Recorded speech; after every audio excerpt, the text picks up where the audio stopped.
शुरुआत आज एक छोटी वीडियो कुंजी से करते हैं जिसमें विरोध, बगावत और हंगामे वाली आग की लपटें हैं। इसने पाकिस्तान को अपनी चपेट में ले लिया है और अब धीरे धीरे ये पाकिस्तान को जलाता जा रहा है। पाकिस्तान के अवैध कब्जे वाले कश्मीर में इस्लामाबाद की कठपुतली सरकार का एक कानून बना रही है जिसमें पीओके के लोगों से विरोध प्रदर्शन का अधिकार छिन रहा है। इन नियमों को लागू करने के बाद सरकार ने यह सोचा था कि सब डर जाएंगे, चुप हो जाएंगे, आर्मी के जुल्म को बर्दाश्त करने की आदत डाल लेंगे, लेकिन हुआ इसका ठीक उल्टा और अब पाकिस्तान के अवैध कब्जे वाले कश्मीर में हिंसक विरोध प्रदर्शन बढ़ता जा रहा है। रावलकोट में तो लगातार दूसरे दिन हजारों लोग सड़क पर निकले। पाकिस्तानी आर्मी के जवान से उनकी झड़प हुई, डंडे चले, कहीं पत्थरबाजी हुई तो कहीं हवाई फायरिंग भी हुई। इस प्रदर्शन में पाकिस्तानी आर्मी और सरकार के खिलाफ नारों की मात्रा काफी ज्यादा थी। लोग साफ साफ कह रहे हैं कि वो अब इस कठपुतली सरकार का भरोसे नहीं रहेंगे, बल्कि नई सरकार खुद चुनेंगे। इसी के साथ प्रदर्शनकारियों ने सरकार को 9 दिसंबर तक इस काले प्रावधान वाले अध्यादेश को वापस लेने का अल्टीमेटम भी दे दिया है और कहा है कि ऐसा नहीं करने पर 10 दिसंबर को पूरे पीओके में ऐसा विशाल प्रदर्शन होगा जो इससे पहले कभी नहीं हुआ था। वैसे जो तस्वीरें रावलकोट से आई हैं, वैसी ही तस्वीर पाकिस्तान के दूसरे हिस्सों से भी आ रही है। बलूचिस्तान से खैबर पख्तूनख्वा तक के लोग आर्मी और सरकार को सीधी चुनौती दे रहे हैं। प्रदर्शनों की संख्या तेजी से बढ़ी है। कुल मिलाकर पाकिस्तान की तस्वीरें गृह युद्ध के संकेत दे रही हैं। पहले से ही भुखमरी और कंगाली में जीने के लिए मजबूर देश के लिए ये अच्छी बात बिल्कुल नहीं है। इस वक्त एक आक्रोश दिल्ली वालों के दिल में भी है और ये गुस्सा उन सत्ताधीशों के खिलाफ है जिन्होंने चुनाव के वक्त जनता से उन्हें एक अच्छी जिंदगी देने का वादा किया था। लेकिन आज दिल्ली वालों की हालत ये है कि वो शुद्ध हवा के बुनियादी अधिकार के लिए भी तड़प रहे हैं। हालत यह है कि दिल्ली और आसपास के शहरों में अब सांस लेना स्वास्थ्य के लिए हानिकारक है। दिल्ली में प्रदूषण की बात करते हुए अब हम आपको एक नंबर दिखाने जा रहे हैं और ये नंबर है 500। कई न्यूज मित्रों को शायद ये संख्या किसी हेल्पलाइन नंबर की तरह लग रही होगी, लेकिन असल में ये कोई इमरजेंसी नंबर नहीं, बल्कि दिल्ली का एयर क्वालिटी इंडेक्स है जो आज करीब करीब हर इलाके में 500 के पार है। मतलब दिल्ली वाले इस वक्त एक ऐसे गैस चेंबर में रह रहे हैं जिसे ना तो वो छोड़कर जा सकते हैं और ना ही इस हवा में अच्छी तरह सांस ले सकते हैं। और कुछ ऐसा ही दर्द दिल्ली से सटे एनसीआर का भी है, क्योंकि वहां भी प्रदूषण बहुत खतरनाक स्तर पर पहुंच चुका है, फिर चाहे वो नोएडा हो या गाजियाबाद। वैसे दिल्ली को लेकर आपने अक्सर एक लाइन सुनी होगी कि दिल्ली दिल वालों की है, लेकिन अभी का सच ये है कि दिल्ली दिल वालों की नहीं, बल्कि मजबूत फेफड़े वालों की है जो इस जहरीली हवा में सांस ले रहे हैं। आज दिल्ली को लेकर एक और मीम सोशल मीडिया पर ट्रेंड कर रहा है। आप सब ने वर्ष 1987 में आई फिल्म मिस्टर इंडिया जरूर देखी होगी, जिसमें एक्टर अनिल कपूर के हाथ एक ऐसी घड़ी लग जाती है जिसका बटन दबाते ही वो गायब हो जाते हैं। लेकिन आज अगर मिस्टर इंडिया को दिल्ली में लाया जाए तो उसे गायब होने के लिए किसी घड़ी की जरूरत नहीं है, क्योंकि यहाँ ऐसा स्मॉग है जिसमें पहले ही कुछ नजर नहीं आ रहा है और दम अलग घुट रहा है। इसीलिए आज दिल्ली वालों का दर्द समझाने के लिए हम आपको दिल्ली के कुछ ऐसे इलाकों के बारे में बताने जा रहे हैं जिनका नाम हमने बेहिसाब प्रदूषण की वजह से थोड़ा सा बदल दिया है। जैसे दिल्ली में एक जगह है धौला कुआं, लेकिन मौजूदा पोल्यूशन को देखते हुए इसका नाम धौला धुआं कर देना चाहिए। इसी तरह दिल्ली के चांदनी चौक इलाके का दम स्मॉग और प्रदूषण की वजह से चौक हो रहा है और अब ये चांदनी चौक बन चुका है। दिल्ली का वीवीआईपी इलाका लुटियंस दिल्ली भी प्रदूषण से नहीं बचा है, इसीलिए आप इसे पोल्यूटियंस दिल्ली भी बुला सकते हैं। हौज खास में रहने वाले लोगों का दम खांस खांस कर फूल गया है, जबकि आनंद विहार में पोल्यूशन का मीटर इतना ज्यादा है कि ये अब धुंध विहार बन गया है और दिल्ली के दिलशाद गार्डन की तस्वीर भी स्मॉग गार्डन की तरह ही हो गई है, जो अपने आप में बहुत दुखद है, बहुत बड़ी चिंता का विषय है और उन नेताओं को शर्मिंदा करने के लिए काफी है जो इन हालात में भी आपको प्रदूषण से बचाने की बजाय आपस में ही लड़ रहे हैं। आज दिल्ली के सभी इलाकों में वायु की गुणवत्ता का स्तर 500 के पार दर्ज किया गया है, लेकिन दिल्ली के औसत AQI ने 8 वर्षों के बाद नया रिकॉर्ड बनाया है। वर्ष 2015 में जब से दिल्ली की हवा की सेहत मापी जानी शुरू हुई है, तब से ये दूसरा सबसे दम घोंटू दिन रहा है, जब आधी से ज्यादा दिल्ली में AQI 500 पर था और औसत AQI 494 था।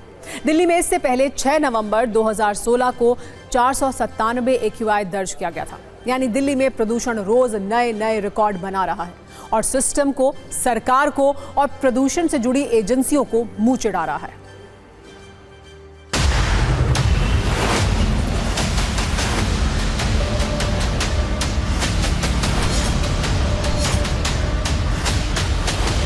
दिल्ली में इस वक्त वायु मेडिकल इमरजेंसी जैसे हालात बने हुए हैं। पूरी दिल्ली में जहां भी आप देखेंगे आपको उसी तरीके से स्मॉग की चादर नजर आएगी। इस वक्त मौजूद हूं दिल्ली सचिवालय की छत पर, वो जगह जहां दिल्ली के मुख्यमंत्री से लेकर तमाम मंत्री, चीफ सेक्रेटरी और अलग अलग विभागों के जो उच्च अधिकारी हैं वो यहां पर बैठते हैं, नीतियां बनाते हैं। लेकिन क्या लोगों को इससे निजात दे पा रहे हैं, इसको लेकर के एक बड़ी बहस जो है वो लोगों के बीच छिड़ी हुई है। फिलहाल आप यहां से देखेंगे तो जहां तक आपकी नज़र जाएगी आपको केवल प्रदूषण ही प्रदूषण नज़र आएगा।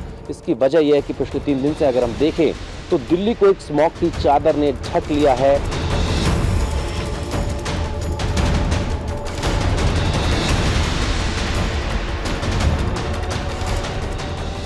ऐसा लगता है जैसे आंखों में जलन हो रही है और गले में खराश हो रही है, सांस लेने प्रॉब्लम हो रही है, लंग्स तक में प्रॉब्लम हो रही है यार। बड़े बूढ़ों को सांस भी नहीं आ रहा है। थोड़ी रोकथाम हो, से परेशानी इतनी बढ़ रही है कि बच्चे ना तो स्कूल जा पा रहे हैं, ठीक है, और आंखों में जलन हो रही है इससे।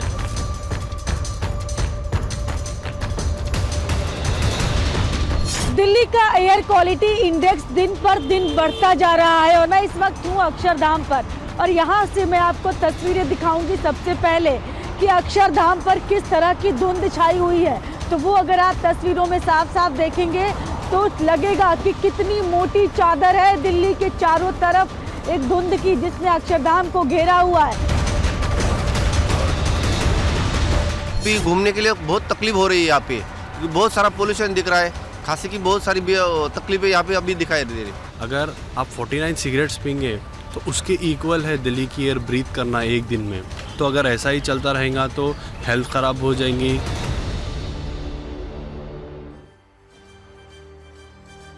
अब हम आपको दिल्ली में प्रदूषण पर तेजी से फैल रहे राजनीतिक प्रदूषण के बारे में भी बताते हैं, जहां जिम्मेदारी के नाम पर सिर्फ और सिर्फ टोपी ट्रांसफर का खेल चल रहा है और एक दूसरे को दोषी बताया जा रहा है। जैसे दिल्ली सरकार केंद्र के पाले में गेंद फेंक रही है तो केंद्र और बीजेपी की ओर से दिल्ली सरकार को दोषी बताया जा रहा है। दिल्ली सरकार कह रही है कि दिल्ली का प्रदूषण इस वक्त एक नेशनल इमरजेंसी की तरह है और केंद्र सरकार तमाशा देख रही है, जबकि बीजेपी कह रही है कि दिल्ली में केजरीवाल ने ही सांसों का आपातकाल लगाया है। दिल्ली सरकार ने पराली जलाने के पीछे बीजेपी की नाकामी बताई है तो बीजेपी कह रही है कि सबसे ज्यादा पराली आप शासित पंजाब में चल रही है। आप सरकार का कहना है कि उसने चौथी बार चिट्ठी लिखकर केंद्र से कृत्रिम बारिश कराए जाने की मांग की है, जबकि बीजेपी कह रही है कि दिल्ली सरकार काम करने के अलावा सब कुछ कर रही है। हम आपको दिल्ली के इस पॉलिटिकल पोल्यूशन पर एक न्यूज रील भी दिखाते हैं।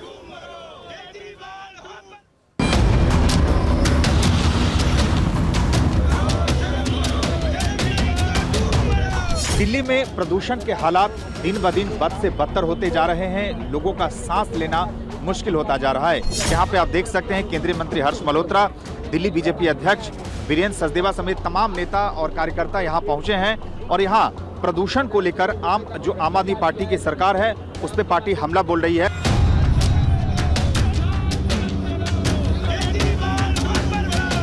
दिल्ली में हवाओं की इमरजेंसी है, साफ हवा मिलते नहीं, हर सांस के साथ धीमा जहर आपके हमारे शरीर में जा रहा है और दिल्ली वालों को प्रदूषण की इस हालत में धकेलने का जिम्मेदार अरविंद केजरीवाल की सरकार है, जिसने 10 साल में प्रदूषण से बचने का कोई उपाय नहीं किया। और दिल्ली को अगर प्रदूषण मुक्त करना है तो अरविंद केजरीवाल जैसा भ्रष्टाचारी प्रदूषण दिल्ली से हटाना पड़ेगा। जब तक केंद्र सरकार सामने नहीं आएगी, स्टबल बर्निंग को बाकी स्टेट्स में नहीं रोकेगी, तो जो पूरे नॉर्थ इंडिया में, चाहे आप पंजाब, हरियाणा, उत्तर प्रदेश, राजस्थान, मध्य प्रदेश, पटना तक लेकर जो एक ही कोहरा छाया हुआ है, इसका कोई समाधान नहीं।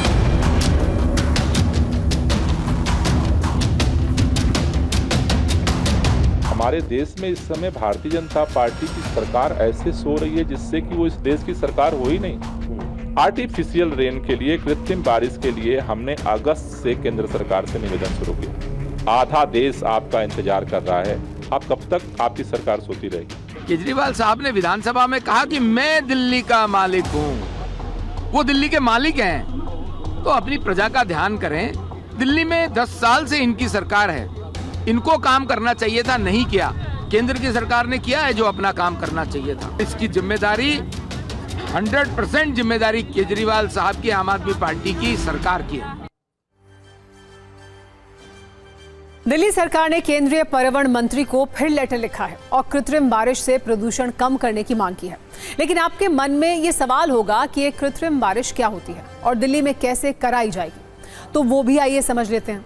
आसमान में विमानों के जरिए एक तय ऊंचाई पर बादलों के बीच केमिकल छोड़े जाते हैं। इसे क्लाउड सीडिंग कहते हैं। क्लाउड सीडिंग में केमिकल के रूप में सिल्वर आयोडाइड, ड्राई आइस और साधारण नमक का घोल होता है। इस घोल को बादलों के बीच छोड़ने के लिए विमान हवा की दिशा से उल्टी दिशा में उड़ान भरता है। इसी दौरान छिड़काव होता है। केमिकल छिड़काव के लिए आसमान में कम से कम 40% बादल जरूरी होता है। परेशानी है कि नवंबर में राजधानी के ऊपर बादलों की मात्रा कम रहती है, इसलिए क्लाउड सीडिंग में प्रॉब्लम आ सकती है। वैसे क्लाउड सीडिंग के लिए जरूरी नहीं है कि विमान से बादलों के बीच उड़ान भरी जाए। ये काम बलून या रॉकेट से भी किया जा सकता है। वैसे दिल्ली सरकार क्लाउड सीडिंग की मांग तो कर रही है, लेकिन अभी तक इस बात के वैज्ञानिक प्रमाण नहीं मिले हैं कि इस तरह की बारिश से प्रदूषण कम होगा या नहीं। हालांकि ये भी तथ्य है कि बारिश होने पर हवा में PM 2.5 कण की संख्या में कमी आती है, जिससे हवा साफ होती है। अब हम आपको ये बताते हैं कि दिल्ली का प्रदूषण यहाँ रहने वाले लोगों के शरीर पर कैसे कैसे जख्म दे रहा है। और इसमें सिर्फ आंख, नाक या गला ही नहीं, बल्कि इस जहरीली हवा से शरीर के अलग अलग अंगों को कैसे नुकसान हो रहा है। ये देखिए, जैसे इस प्रदूषण की वजह से दिल्ली वाले आंखों में जलन की समस्या महसूस कर रहे हैं। आंखों से पानी आ रहा है, जुकाम की दिक्कत हो रही है, छींक आने की समस्या हो रही है, गले में खराश और बलगम वाली खांसी के मरीज बढ़ते जा रहे हैं। ये प्रदूषण दिल के कार्डियोवैस्कुलर सिस्टम पर भी नकारात्मक असर डालता है। इससे सबसे ज्यादा नुकसान फेफड़ों को हो रहा है, जो करीब 10 सिगरेट के बराबर धुआं खींच रहे हैं, और इससे एस्थमा, ब्रोंकाइटिस और सांस फूलने की परेशानी महसूस कर रहे हैं। लोगों की किडनी पर भी इस प्रदूषण का बुरा प्रभाव पड़ सकता है। इसके अलावा जहरीली हवा में मौजूद सूक्ष्म कण शरीर में जाकर लीवर के टिश्यू को भी डैमेज कर सकते हैं और त्वचा पर रैशेज और खुजली की समस्या भी हो सकती है।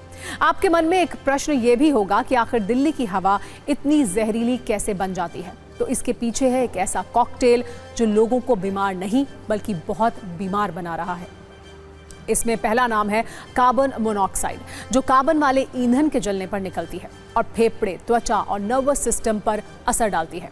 नाइट्रोजन ऑक्साइड, ये ऐसी गैसों का मिश्रण है जिनमें नाइट्रोजन और ऑक्सीजन है और ये आंख, नाक, कान और रक्त कोशिकाओं पर बुरा असर डालती है।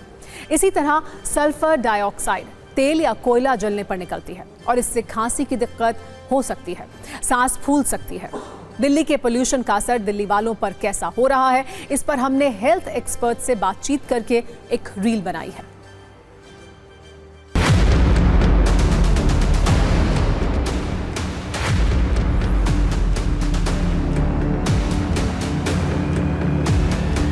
इतना धुएं का इफेक्ट है कि 15 से 20 सिगरेट जैसे कोई रोज पीता है, इतने इफेक्ट है, जो कि बहुत हार्मफुल है। आज हम सर्जरी करते हैं लंग की, तो लंग का कलर नॉर्मली पिंक होता है, बिल्कुल ब्लैक हो रहा है। इस तरह के लंग्स के ऐसे इस तरह का ये इफेक्ट हो रहा है।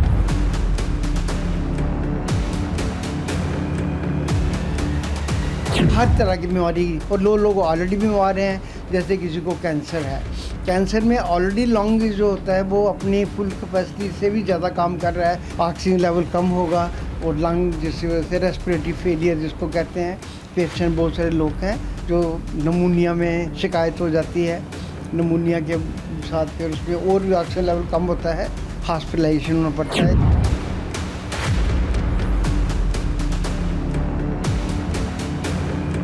सिर्फ लंग्स नहीं है, पहले तो लंग्स इफेक्ट है ही हैं, लंग्स के साथ उसका हार्ट और लंग बिल्कुल साथ जुड़े हुए हैं। जिनको हार्ट, जैसे पेशेंट एल्डरली होते हैं, डायबिटीज़ हैं, ब्लड प्रेशर वाले हैं, हार्ट का इफेक्ट ऑलरेडी होता है। जिनको जैसे लंग्स का प्रॉब्लम शुरू होती है, हार्ट की, they go into heart attack, heart failure.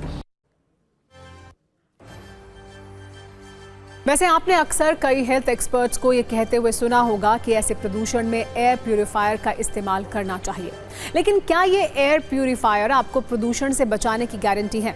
आज इस पर हमने काफ़ी रिसर्च के बाद आपके लिए शुद्ध जानकारी वाली कुंजी तैयार की है। ये बात सच है कि एयर प्यूरिफायर हवा में मौजूद धूल के कणों, धुआं और अन्य जहरीले कणों को फिल्टर करके हवा को प्योर करता है। लेकिन किस हद तक, ये समझ लेते हैं। जैसे अगर बाहर AQI 150 से 200 है और आपका हेपा फिल्टर वाला एयर प्यूरिफायर है जिसका आप इस्तेमाल कर रहे हैं, तो कमरे का AQI 50 से 75 तक लाने में 15 से 30 मिनट का वक्त लगेगा। अगर बाहर AQI 300 से ज़्यादा है तो कमरे का AQI 100 से 150 तक लाने में 45 से 60 मिनट लग सकते हैं। लेकिन अगर बाहर एयर क्वालिटी इंडेक्स 500 से 1000 के बीच है तो कमरे का AQI 200 से 250 तक लाने में 2 से 4 घंटे लग सकते हैं। और सबसे ज़रूरी बात, ये स्तर एयर प्यूरिफायर के बावजूद 200 से 250 तक ही रहेगा, जो हवा हानिकारक स्तर माना जाता है। और इस वक्त दिल्ली का AQI 500 के ही पार है। वैसे एयर प्यूरिफायर कितना दमदार है, ये समझने के लिए 2 चीज़ों पर ध्यान देना होगा। एक है CADR यानी क्लीन एयर डिलीवरी रेट, जो ये बताता है कि आपका एयर प्यूरिफायर 1 मिनट में कितनी शुद्ध हवा की डिलीवरी कर सकता है। 200 वर्ग फुट के कमरे के लिए CADR की वैल्यू 135 से 150 के बीच होनी चाहिए। और दूसरा फैक्टर है ACH यानी एयर चेंजेस पर आवर। ये बताता है कि प्यूरिफायर 1 घंटे में कमरे की हवा को कितनी बार साफ कर सकता है। 500 AQI जैसे प्रदूषण स्तर वाले शहर में कम से कम 5 ACH वाला प्यूरिफायर जरूरी है, यानी ऐसा प्यूरिफायर जो 1 घंटे में कमरे की हवा कम से कम 5 बार साफ कर सकता हो। जो लोग घर रह रहे हैं उनके लिए air purifier is definitely one option. और एयर प्यूरिफायर की स्टडीज़ में ये पता लगाई है कि ये आपके लंग्स में जो एयर को जाने से मतलब फिल्टर करता है, तो उससे जो लंग में डैमेज है वो कम होता है, स्टडीज़ में पाया गया है। तो एयर प्यूरिफायर डेफिनेटली बेनिफिशियल है।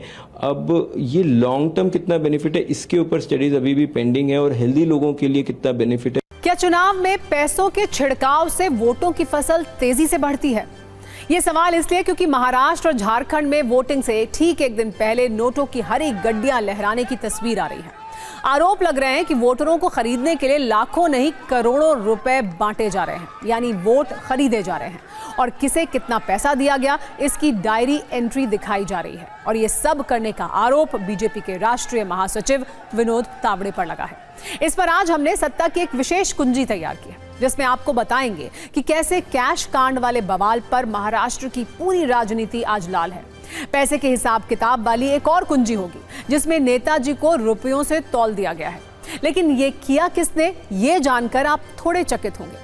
तीसरी राजनीतिक कुंजी अखिलेश यादव के एक बयान पर आधारित है, जिसमें उन्होंने वोटिंग के दौरान बुर्के, हिजाब और नकाब पहनने वालों को परेशान करने का मामला उठाया है। और चौथी राजनीतिक कुंजी पप्पू यादव के एक वीडियो से जुड़ी है, जिसमें चुनावी सच से उनका सामना हो गया है। इस सब के बीच उन आंसुओं की तस्वीर भी दिखाएंगे जिसमें वोट बढ़ाने की क्षमता है। लेकिन सबसे पहले महाराष्ट्र में मनी वाली राजनीति की बात करते हैं, जिसका हंगामेदार वीडियो काफी तेजी से वायरल हो रहा है और प्रश्न चुनाव व्यवस्था पर उठ रहे हैं। दरअसल एक वीडियो तेजी से प्रसारित हो रहा है, जिसमें बीजेपी के राष्ट्रीय महासचिव विनोद तावड़े पर वोटर्स को पैसे बांटने का आरोप लगा है। बहुजन विकास अघाड़ी के क्षितिज ठाकुर का आरोप है कि विनोद तावड़े आज 5 करोड़ रुपए लेकर मुंबई के पास विरार के एक होटल पहुंचे थे। उनके साथ बीजेपी के दूसरे नेता और कार्यकर्ता भी मौजूद थे। तभी बहुजन विकास अघाड़ी को इसकी जानकारी मिली। क्षितिज ठाकुर अपने कार्यकर्ताओं के साथ होटल पहुंचे और तावड़े पर वोटर्स को पैसे बांटने का आरोप लगाया। होटल के जो वीडियो सामने आए हैं उसमें BVA कार्यकर्ता नोट लिए दिखाई दे रहे हैं। एक युवक के हाथ में एक डायरी है। आरोप है कि इसी डायरी में पैसों का हिसाब किताब है। इसके बाद बीजेपी और BVA कार्यकर्ताओं के बीच झड़प हुई, हंगामा बढ़ा और हालात कंट्रोल से बाहर होने पर पुलिस भी वहां पहुंच गई। विनोद तावड़े को वहां से फिर बाहर निकाला गया। वायरल हो रहे वीडियो में होटल के कमरा नंबर 405 की तस्वीर है, जिसमें एक बैग में नोटों की कुछ गड्डियां हैं। दावा है कि ये 9 लाख रुपए हैं। कुर्सी पर एक पेपर रखा है, जिसमें 19 नवंबर 2024 की तारीख लिखी है। इसके बाद विनोद तावड़े का नाम है, जिसके बाद कुछ और नाम लिखे हुए हैं। कैश कांड का ये वीडियो काफी तेजी से फैल चुका है और इस पर राजनीति भी उतनी ही स्पीड से फैलती जा रही है। करीब हर राजनीतिक दल इस पर भर कर प्रतिक्रिया दे रहा है और बीजेपी पर पैसे बांटकर चुनाव जीतने की कोशिश करने का आरोप लगाया जा रहा है। उद्धव ठाकरे ने कहा है कि मेरे बैग से कुछ नहीं मिला था, विनोद तावड़े पैसे बांट रहे हैं। जबकि कांग्रेस नेता सुप्रिया श्रीनेत ने पूछा है कि विनोद तावड़े खुलेआम पैसे कैसे बांट रहे हैं, चुनाव आयोग क्या कर रहा है। असदुद्दीन ओवैसी ने पूछा है कि क्या ये वोट जिहाद है, धर्म युद्ध है, एक हैं तो सेफ हैं।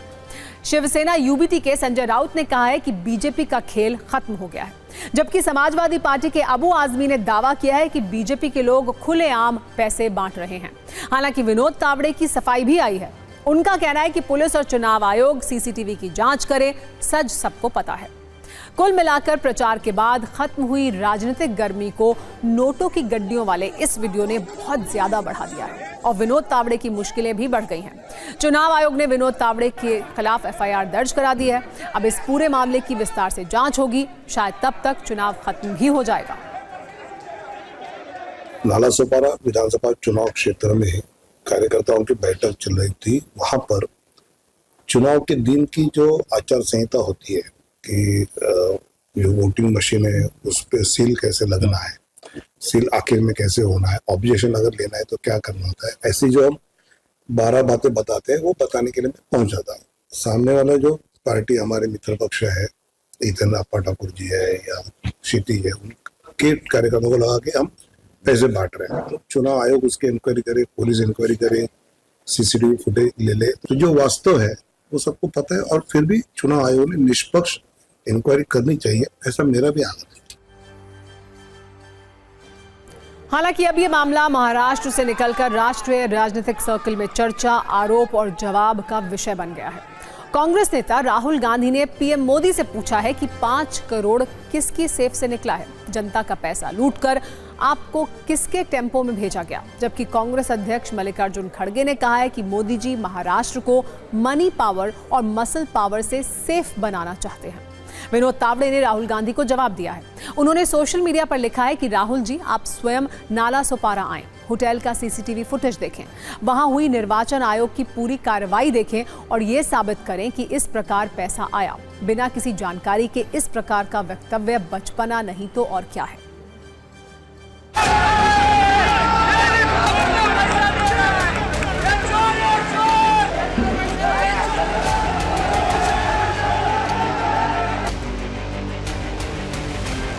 ये बीजेपी का नोट जिहाद है। पैसा मतलब बांटेंगे, पैसा बांटेंगे और हम जीतेंगे, बांटेंगे और जीतेंगे, ऐसा कुछ लग रहा है। तो इसके ऊपर सख्त से सख्त कार्रवाई होनी चाहिए।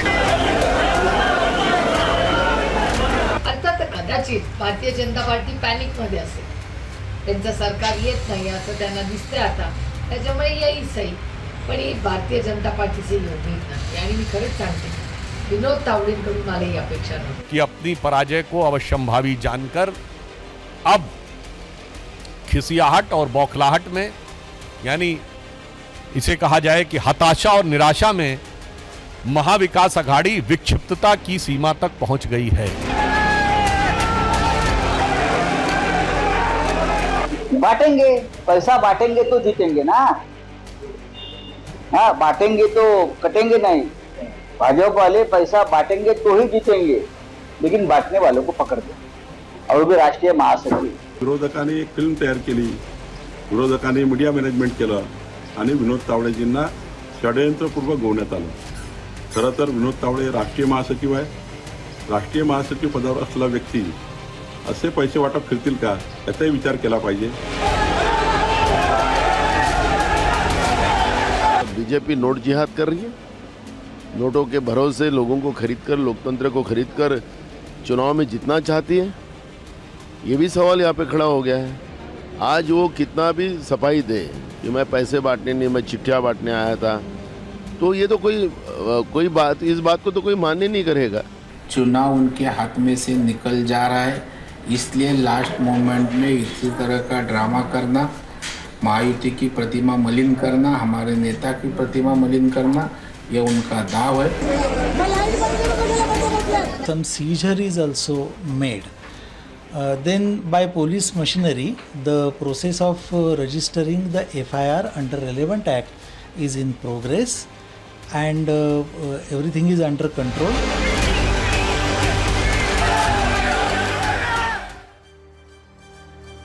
वैसे न्यूज़ मित्रों के लिए ज़रूरी जानकारी ये भी है कि विनोद तावड़े के मामले में अलग महाराष्ट्र के नासिक के होटल के कमरे से 2 करोड़ रुपए कैश मिले हैं। पुलिस जांच कर रही है ये किसके हैं। वैसे इस चुनाव में कैश जब्त होने की मात्रा पिछले चुनावों की तुलना में कई गुना ज़्यादा है। चुनाव आयोग ने इस चुनाव में 1082 करोड़ रुपए जब्त किए हैं, जिसमें अकेले महाराष्ट्र से 660 करोड़ रुपए, झारखंड से 198 करोड़ रुपए और उपचुनाव वाले राज्यों से करीब 224 करोड़ रुपए जब्त किए जा चुके हैं। महाराष्ट्र और झारखंड में जब्त किए गए कैश पिछली बार की तुलना में करीब 7 गुना ज्यादा है। इतने बड़े पैमाने पर कैश जब्त हो रहा है, लेकिन सवाल उठता है कि क्या चुनाव में पैसे के छिड़काव से वोटों की फसल तेजी से बढ़ती है क्या? चुनाव, नेताजी, नोटों और वोटों के कनेक्शन की एक और दिलचस्प खबर है। ये खबर उत्तर प्रदेश की है, जहां मुरादाबाद में बीजेपी उम्मीदवार को नोटों की गड्डियों से तौल दिया गया। इस खबर में खास बात यह है कि बीजेपी उम्मीदवार रामवीर सिंह ठाकुर को नोटों से तौलने वाले मुस्लिम समुदाय के लोग थे और उन्होंने कहा यह है कि वो इस मिथक को तोड़ देंगे कि मुसलमान बीजेपी को वोट नहीं देते हैं। रामवीर को वोट भी देंगे और चुनाव लड़ने के लिए नोट भी देंगे। नोटों की गड्डियों से तौलने वाला ये वीडियो मुरादाबाद के कुंदरकी विधानसभा क्षेत्र में मुस्लिम बहुल गांव कमालपुर फतेहाबाद का है। रामवीर ठाकुर यहां एक नुक्कड़ सभा को संबोधित करने पहुंचे थे। तभी मुस्लिम समर्थकों के मंच पर इलेक्ट्रॉनिक कांटा लगाकर पहले रामवीर का वजन किया गया, फिर एक बक्से में भरकर उनके वजन के बराबर नोट तौले गए। दावा है कि ये पैसा मुस्लिम समाज ने चंदा करके इकट्ठा किया था। नुक्कड़ सभा के बाद रामवीर जैसे ही मंच से नीचे उतरे तो मुसलमानों ने शगुन के तौर पर उन्हें ये पैसे भी दिए। किसी ने 100 तो किसी ने 500 का नोट बीजेपी प्रत्याशी की जेब से निकाल कर दिया। वैसे चुनाव प्रचार के दौरान नेताओं को नोटों से तौलना बहुत कम बात है, लेकिन बीजेपी उम्मीदवारों को मुस्लिम मतदाता नोटों से तौल दें, ये राजनीतिक अपवाद की श्रेणी में जरूर आता है। वैसे कुंदरकी सीट पर करीब 60% मुस्लिम वोटर हैं। इनमें भी करीब 80,000 वोट अकेले तुर्क बिरादरी के हैं। यही वजह है कि पिछले 3 दशक में यहां तुर्क बिरादरी के नेता ही चुनाव जीतकर विधायक बनते रहे हैं। 5 बार इस सीट पर पूर्व मंत्री हाजी अकबर और 3 बार मौजूदा एसपी प्रत्याशी हाजी रिजवान ने चुनाव जीता है। इसके बाद जियाउर रहमान 2022 में यहां से विधायक रह चुके हैं। ये सभी तुर्क बिरादरी से ही आते हैं, लेकिन इस बार बीजेपी कुंदरकी सीट पर समाजवादी पार्टी को कड़ी टक्कर दे रही है। 2017 में बीजेपी उम्मीदवार रामवीर ठाकुर करीब 10,000 वोटों के अंतर से हाजी रिजवान से चुनाव हार गए थे और अब वो फिर से चुनावी मैदान में हैं। चलिए, पैसे की ताकत के बाद अब आंसुओं की ताकत भी देख लेते हैं। महाराष्ट्र विधानसभा चुनाव के लिए प्रचार समाप्त हो चुका है। कल वोटिंग होनी है। इस बीच भिवंडी पश्चिम से AIMIM के उम्मीदवार वारिस पठान का एक वीडियो वायरल हो रहा है। इस वीडियो में वारिस पठान फूट फूट कर रो रहे हैं और कह रहे हैं कि ये उनका आखिरी चुनाव हो, सब मेरे पीछे पड़े हैं। दरअसल इस बार वारिस पठान थोड़े मुश्किल मुकाबले में फंसे हुए हैं। वोटों के ध्रुवीकरण के कारण वोट MVA और महायुति में बट रहा है। बीजेपी के महेश चौगुले और कांग्रेस के दयानंद मोतीराम चौरागे यहां से मैदान में हैं। पश्चिम भिवंडी में 50% मुस्लिम हैं, फिर भी वारिस पठान के आंसू निकल रहे हैं। अब देखना यह है कि उनके आंसू उनकी राह आसान कर पाते हैं या नहीं। शायद मेरा लास्ट इलेक्शन हो, शायद मेरा लास्ट इलेक्शन हो। 5 साल बाद मैं रहूं ना रहूं मुझे पता नहीं है। मेरा कसूर है रे बेटा, कसूर है मेरा कि मैं लड़ रहा हूं सबके लिए। मेरा यही गुनाह है ना। और मेरे को आवाज़ उठाता हूँ रोज सबके लिए, तो क्यों रोकते हो आप? मेरी रैली को कैंसिल करते हो आप? वारिस भाई हिम्मत मत मारो, हम लोग आपके साथ हैं। वारिस भाई परेशान कर प्रशासन से परेशानी, सारे पॉलिटिकल नेता मेरे पीछे लग गए हाथ धो के इसको रोको। तुम रोकना चाहते हो रोक लो, अल्लाह ने मुझे लाया, अल्लाह नहीं रोकेगा, अल्लाह जिताएगा इंशाअल्लाह। भिवंडी की आवाम जिताएगी मुझे।